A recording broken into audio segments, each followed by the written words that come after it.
Di video kali ini kita akan bahas cara cetak kartu peserta ujian SKD CPNS, kemudian ketentuan-ketentuan dari pelaksanaan SKD CPNS ini apa saja, mulai dari pakaian, apa saja yang dibawa, dan juga ketentuan-ketentuan lainnya. Jadi pastikan kalian tonton video sampai selesai.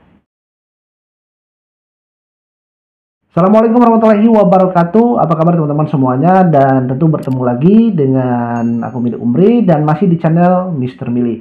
Teman-teman yang belum subscribe channel ini silahkan bantu subscribe, dukung video ini agar tentunya semakin banyak kalian subscribe, semakin banyak kalian tonton, like dan share, maka video ini bisa direkomendasikan sebanyak-banyaknya untuk membantu teman-teman pejuang CASN CPNS tahun 2023. Nah, di kesempatan ini kita akan bahas salah satu pertanyaan yang banyak juga ditanyakan teman-teman terkait dengan kapan pencetakan kartu ujian SKD CPNS ini, kemudian cara cetaknya itu di mana, kemudian apa saja tahapan-tahapan ataupun pakaian atau ketentuan-ketentuan dari pelaksanaan SKD CPNS ini. Semua akan kita bahas lengkap video ini. Jadi jika kalian rasa video ini bermanfaat, silahkan kalian tonton videonya sampai tuntas dan bantu share ke teman-teman yang lainnya agar yang lain bisa mendapatkan informasi. Nah, teman-teman perlu ketahui bahwa untuk pencetakan kartu ujian SKD CPNS ini dilaksanakan selesai atau setelah masa sangga berakhir. Nah, untuk teman-teman yang kemarin TMS ya atau tidak memenuhi syarat dari tahapan seleksi pendaftaran CASN 2023 ini, kalian yang sudah mengajukan masa sangga mulai dari tanggal 19 sampai 21 Oktober 2023, kemudian kalian menunggu terkait dengan hasil sanggahan yang akan diumumkan di akun CASN kalian juga, itu dari tanggal 22 sampai 28 Oktober 2023. Jadi dari tanggal 22 sampai 28 Oktober 2023 itu pengumuman hasil masa sangga atau pasca sangga yang diajukan oleh teman-teman yang dinyatakan TMS kemarin. Nah, kemudian selanjutnya penarikan data final. Nah, penarikan data final ini artinya nama-nama yang sudah dinyatakan fix lolos ke tahapan berikutnya yakni SKD CPNS, baik itu peserta yang lolos murni dalam artian mereka yang tidak mengikuti masa sangga ya. Jadi pengumuman pendaftaran kemarin nama-namanya itu yang lolos. Nah, itu akan digabungkan juga dengan nama-nama yang lolos dari hasil masa sangga. Nah, itulah yang disebut dengan penarikan data final. Jadi yang lolos murni dengan lolos dari hasil masa sangga ini digabungkan nama-namanya. Nah, itulah nama-nama yang nanti akan lolos ke tahapan berikutnya yakni SKD CPNS. Itu dilaksanakan dari tanggal 29 sampai 31 Oktober 2023 karena masing-masing instansi ya memiliki panitianya masing-masing. Jadi kecepatan untuk mengupload datanya ke pihak BKN itu masing-masing harinya. Jadi itulah kenapa dilaksanakan dari tanggal 29 sampai 31 Oktober 2023 untuk penarikan data final ini.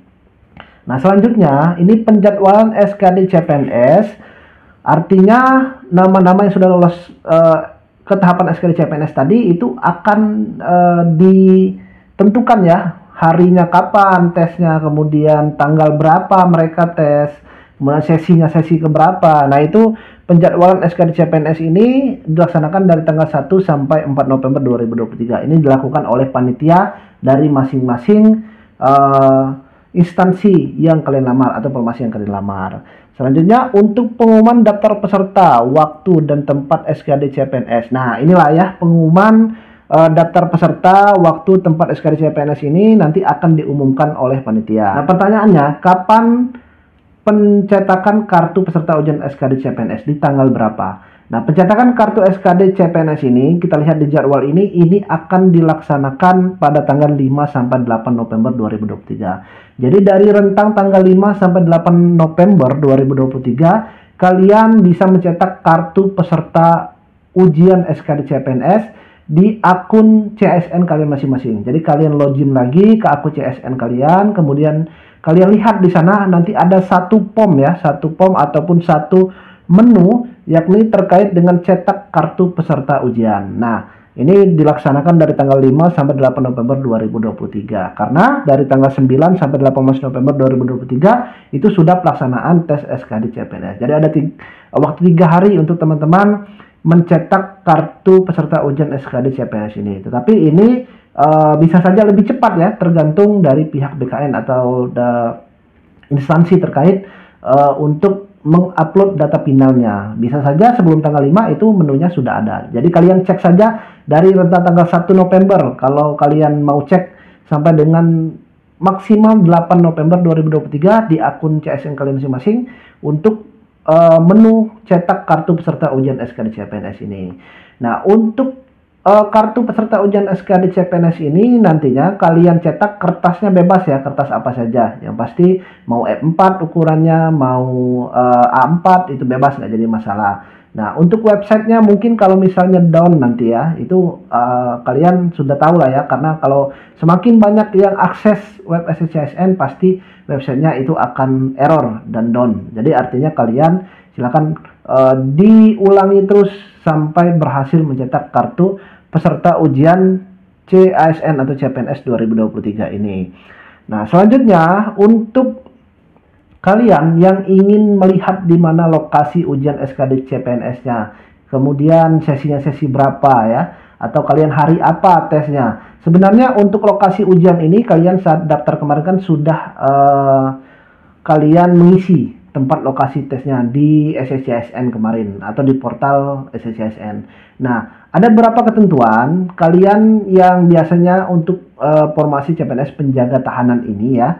Biasanya kalau kalian ikut, ini khusus penjaga tahanan Kemenkumham ya, untuk kalian yang ikut ataupun lokasi tesnya ini, untuk kalian yang mendaftar di Kanwil misal Jawa Barat, kalian ikut di Jakarta, biasanya akan dijadwalkan di Jawa Barat sesuai dengan tempat kalian mendaftar. Jadi tidak bisa lintas provinsi, karena mungkin kalian daftar di Jawa Barat karena lokasi kalian dekat di Jakarta, kalian ingin tes di sana. Nah, untuk SKD CPNS formasi Polsuspas Kemenkumham ini biasanya kembali ke tempat kalian domisilinya mendaftar. Ini banyak juga teman-teman yang bertanya, jadi sekaligus aku infokan di sini ya.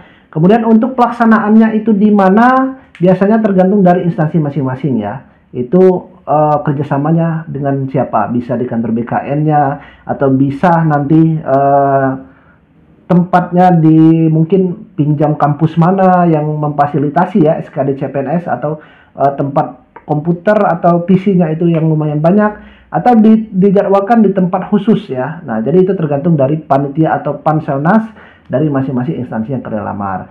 Nah, kalian bisa melihat lokasinya ini selain dari tempat lokasi kalian isi di SSCSN, di kartu peserta ujian SKD CPNS juga itu sudah tertera sebenarnya terkait dengan lokasi ujiannya. Nah, untuk lebih detailnya biasanya terkait dengan lokasinya di mana, kemudian nama kalian itu sesi keberapa, jam keberapa, hari keberapa, atau hari apa kalian tesnya ya. Nah, itu biasanya akan diinfokan juga di website masing-masing dari instansi yang teman-teman lamar. Contohnya saja kalau Kemenkumham itu akan diinfokan ya di website csn.kemenkumham.go.id. Nah, di sana nanti akan ada satu menu tempat kalian mendownload terkait dengan nama-nama ataupun terkait dengan lokasi ujian, sesi keberapa, hari keberapa ya kalian di sana ujiannya. Jadi sudah ada bentuk PDF-nya, file PDF, jadi kalian bisa sesuaikan. Tapi kalau untuk instansi lainnya, biasanya kalian sering-sering saja ya lihat story dari instansi yang kelamar, baik itu story Instagramnya atau Twitternya, atau kalian bisa melihat postingannya, atau bisa langsung ke website dari masing-masing instansi yang ingin kalian lamar. Nanti di sana sudah ada ya tertera nama-namanya, lokasi ujian, sesi keberapa. Nah, selanjutnya untuk SKD CPNS ini biasanya dilaksanakan per sesi ya. Jadi kalian datang sesuai dengan hari ke tempat kalian atau sesuai dengan hari yang telah ditentukan. Kalau untuk Senin sampai dengan Kamis ya, biasanya itu dibagi ke 3 sesi. Ada yang sesi pagi jam 8, sesi siang itu jam 1 biasanya, atau sesi sore jam 3. Nah, kalian sesuaikan datang jam berapa ya, sesuai dengan sesinya. Tetapi sekali lagi kalian harus datang 1 jam sebelum, karena akan ada pengecekan data diri dan sebagainya.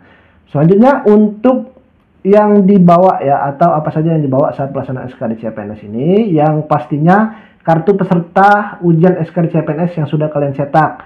Kemudian selanjutnya adalah KTP atau surat perekaman ektp. Atau bagi yang menggunakan surat keterangan domisili kemarin, kalian bawa juga surat keterangan domisilinya ya. Dan yang keempat adalah kalian bawa alat tulis, biasanya pensil atau pena ya. Jadi cuman 3 item ini yang teman-teman bawa. Kalau surat keterangan domisili berarti 4 item yang kalian bawa. Untuk pakaiannya ini pakaian baju kemeja putih lengan panjang polos tanpa corak. Kemudian untuk bawahnya ini atau celananya bisa menggunakan celana dasar warna hitam, tidak disarankan chinos ya. Walaupun warna hitam itu tidak boleh, biasanya nanti akan disuruh pulang dari panitianya. Jadi sebaiknya kalian gunakan celana dasar warna hitam. Untuk wanita itu kalian bisa menggunakan rok berbahan dasar atau bisa juga menggunakan celana dasar ya, berbahan dasar, itu boleh. Tidak menggunakan sekali lagi jeans atau yang lainnya, itu tidak disarankan. Untuk wanita yang menggunakan hijab boleh menggunakan hijab warna hitam ya. Yang tidak menggunakan hijab itu rambutnya dirapikan saja. Untuk laki-laki juga silakan rambutnya dirapikan saja. Untuk yang mau pakai dasi nggak jadi masalah, boleh ya. Tapi kalau pakai jas kayaknya terlalu formal, nggak usah lah. Atau blazer juga ya nggak usah lah. Jadi kalau mau pakai dasi nggak jadi masalah untuk laki-laki. Kemudian untuk sepatunya ini pantopel ya, pantopel atau sepatu PDH atau sepatu kantor kerja warna hitam. Tidak disarankan warna sepatu olahraga atau running, sepatu cats ya, itu tidak disarankan. Untuk perempuan juga seperti itu, sepatunya biasanya sepatu kerja kantoran atau sepatu seperti yang paskibraka ya. Kalau teman-teman melihat sepatu paskibraka bisa digunakan, asal warnanya hitam. Jadi itu untuk ketentuan pakaian dan juga apa saja yang teman-teman bawa. Nah sekali lagi ini tidak boleh membawa perhiasan ya, karena di sana biasanya tidak ada penempatan. Jadi ada beberapa titik lokasi ujian SKD CPNS ini tidak disediakan tempat penitipan barang ya. Nah, jadi kalian untuk mengantisipasi kehilangan bukan tanggung jawab dari panitia, tapi kehilangan dari tanggung jawab peserta masing-masing. Jadi itulah disarankan kalian bawa ya yang untuk perlengkapan ujian SKD CPNS saja, tidak perlu kalian bawa yang lainnya ya. Mungkin itu yang dapat saya sampaikan kepada teman-teman semuanya. Semoga video ini membantu dari keresahan teman-teman semuanya. Dan untuk kalian yang mungkin masih ingin persiapan sebelum pelaksanaan SKD CPNS ini, kalian bisa mengikuti bimbel yang diselenggarakan dan masih dibuka. Silakan berminat kalian DM ke Instagram aku Mili Umri. Atau untuk persiapan SKD sekolah kedinasan atau tryout ya, juga kalian bisa DM ke Instagram atau sering lihat story di Instagram aku Mili Umri. Terima kasih teman-teman semuanya dan semoga membantu. Jangan lupa share video ini sebanyak-banyaknya. Saya tunggu informasi kelulusan teman-teman semuanya. Selamat belajar, semangat berjuang, dan kalian bisa melihat video panduan yang lebih detailnya terkait dengan sistem SKD CAT ini di video sebelumnya, atau ada juga sudah saya buatkan video tips cara mengerjakan SKD CPNS, atau video terkait cara belajar SKD CPNS sudah aku buatkan khusus. Jadi silakan teman-teman tonton, semoga membantu, dan tentunya aku doakan kalian lolos ya tahapan SKD CPNS 2023 ini. Terima kasih teman-teman, dan aku wassalamualaikum warahmatullahi wabarakatuh.